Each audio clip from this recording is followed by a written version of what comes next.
This deal has also put Americans to work through a first-ever national effort to install electric vehicle charging stations. 500,000 charging stations nationwide along our highways and in rural and disadvantaged communities as well. Think about what that can mean to the American auto worker and the future of electric vehicles. China is going full bore.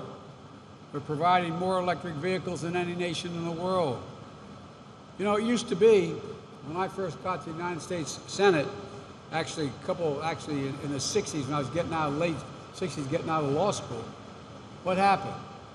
We invested more in R&D and investment in manufacturing than any nation in the world. Now we're number 8 in the world. China used to be number 9. Now they're number 2 in the world. And when you build a charging station, it spurs even more investment and more infrastructure around it. The local convenience store, the local hamburgers place. You know, think about, nobody's old enough, but my dad used to tell me, because he worked back in the days for the American Oil Company. They came along with automobile combustion engine. You needed to be able to put gas in the engine. In the car, the tank. Well, guess what? You had to build gas stations.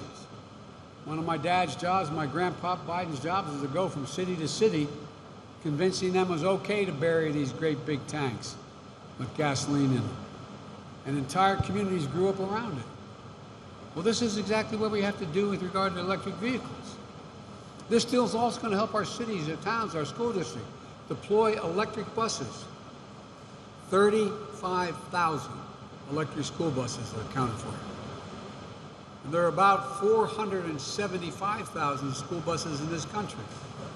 95% of them, like the ones you had here. Is he okay, honey? Sure? He took a little bit of a tumble. 95% of them run on diesel. So every day, more than 25 million kids and thousands of bus drivers breathe polluted air on the way to and from school.